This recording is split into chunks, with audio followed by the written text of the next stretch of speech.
हर हर महादेव। जय श्री हरि। आप सभी का स्वागत है हमारे चैनल अथर और आराधना में। आज हम बात करेंगे फाल्गुन मास की शुक्ल पक्ष की पावन एकादशी के बारे में, जिसे आमलकी एकादशी और काशी में रंग भरी एकादशी के नाम से जाना जाता है। यह एकादशी बहुत ही शुभ और पुण्यदायी मानी जाती है। धार्मिक मान्यता के अनुसार इस दिन आंवले के वृक्ष में भगवान विष्णु का वास माना जाता है। आंवला स्वास्थ्य के लिए तो लाभदायक है ही, साथ ही आध्यात्मिक दृष्टि से भी अत्यंत पवित्र माना गया है। कहा जाता है कि इस दिन आंवले के वृक्ष की पूजा करने और व्रत रखने से पापों का नाश होता है, घर में सुख समृद्धि आती है और भगवान विष्णु की विशेष कृपा होती है। तो आमलकी एकादशी की कथा इस प्रकार है। माधंता जी बोले, हे विशिष्ट जी, यदि आप मुझ पर प्रसन्न हैं तो ऐसे व्रत की कथा कहो जिससे मेरा कल्याण हो। महर्षि वशिष्ठ बोले कि हे राजन, सब वर्षों से उत्तम और अंत में मोक्ष देने वाली आमलकी एकादशी का वर्णन करता हूँ। यह फाल्गुन माह के शुक्ल पक्ष में होता है।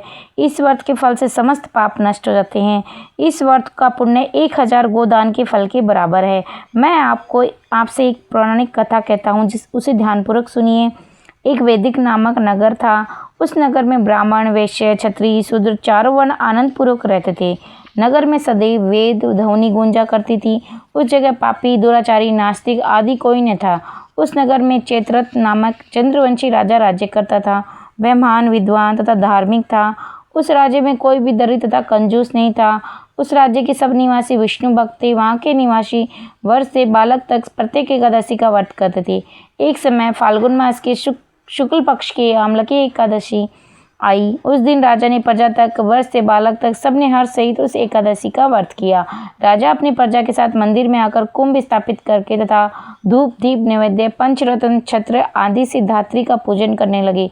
वे सब धात्री की इस प्रकार स्तुति करने लगे, हे धात्री, तुम ब्रह्मा स्वरूप हो, तुम ब्रह्मा जी द्वारा उत्पन्न हो और समस्त पापों को नष्ट करने वाली हो। तुमको नमस्कार है। अब तुम मेरा अर्घ्य स्वीकार करो। तुम श्री रामचंद्र जी के द्वारा सम्मानित हो। मैं आपकी प्रार्थना करता हूँ, मेरे समस्त पापों का हरण करो। उस देवालय में रात्रि को सबने जागरण किया। रात्रि के समय उस जगह एक भैलिया आया। वह माँ बापी दुराचारी था। अपने कुटुंब का पालन में जीव हिंसा करके करता था। वह भूख प्यास से अत्यंत व्याकुल था। कुछ भोजन इच्छा से मंदिर के एक कोने में बैठ गया। उस जगह विष्णु भगवान की कथा तथा एकादशी महात्म्य सुनने लगा। इस प्रकार उस बहेले ने समस्त रात्रि को अन्य लोगों के साथ जागरण कर व्यतीत की। प्रातःकाल होते ही सभी लोग अपने अपने घर गए। इसी प्रकार वह बहेला भी अपने घर चला गया और भोजन किया। कुछ समय बीतने के पश्चात उस बहेले की मृत्यु हो गई और आमलकी एकादशी के व्रत और जागरण के प्रभाव से उसने एक राजा के यहाँ जन्म लिया। उसका नाम था वसुरथ रखा गया। बड़ा होने पर वह चतुर्गिनी सेना सहित तथा धन धान्य से युक्त होकर 10 सहस्त्र गामों का पालन करने लगा। वह तेज में सूर्य के समान, क्रांति में चंद्रमा के समान, वीरता में विष्णु भगवान के समान और क्षमा में पृथ्वी के समान था। वह अत्यंत धार्मिक, सत्यवादी, क्रमवीर और विष्णु भक्त था। वह प्रजा का समान भाव से पालन करता था। दान देना उसका नित्य का कर्तव्य था। एक दिन वह राजा शिकार खेलने के लिए गया। देव योग से वन में रास्ता भूल गया और दिशा ज्ञान न होने के कारण उसी वन में एक वृक्ष के नीचे सोता रहा। उसी समय पहाड़ी डाकू वहां आए और राजा को अकेला देखकर उस पर मारो मारो का शब्द करके टूट पड़े। वह डाकू कहने लगे कि इस दुष्ट राजा ने हमारे माता पिता, पुत्र पौत्र आदि संबंधियों को मारा है तथा देश से निकाल दिया, अतः इसे अब अवश्य मारना चाहिए। ऐसा कहकर वह डाकू राजा को मारने लगे और उस पर अस्त्र शस्त्र का प्रहार करने लगे। उनके अस्त्र से राजा के शरीर पर गिरते ही नष्ट हो जाते थे और राजा को पुष्पों के समान प्रतीत होते थे। उन डाकुओं के अस्त्र और शस्त्र उन पर उल्टा प्रहार करने लगे, जिससे वे मूर्छित हो गए। उस समय राजा के शरीर से एक दिव्य देवी प्रकट हुई। वह देवी अत्यंत सुंदर थी तथा सुंदर वस्त्रों और आभूषणों से अलंकृत थी। उसकी भ्रुकुटी टेढ़ी थी। उसकी आंखों से लाल लाल अग्नि निकल रही थी। वह उस समय दूसरे काल से प्रतीत होती थी। वह उन डाकुओं को मारने दौड़ी और समस्त डाकुओं को काल के गाल में पहुंचा दिया। जब राजा जगा तब इन डाकुओं को मरा हुआ देखकर सोचने लगा कि इन शत्रुओं को किसने मारा, मेरा इस वन में कौन हितैषी रहता है। जब वह राजा ऐसा विचार कर रहा था तब आकाशवाणी हुई, हे राजन, इस संसार में विष्णु भगवान के अतिरिक्त तेरी कौन रक्षा कर सकता है।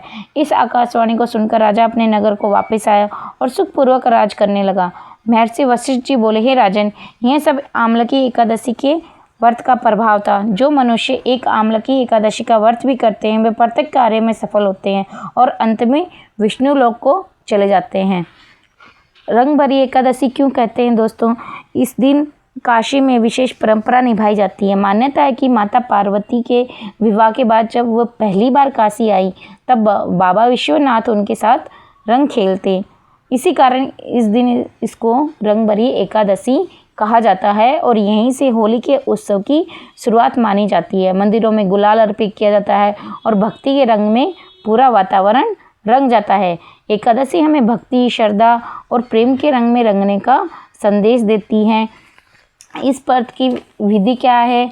सुबह ब्रह्म मुहूर्त में उठकर स्नान करना चाहिए। व्रत का संकल्प लें और भगवान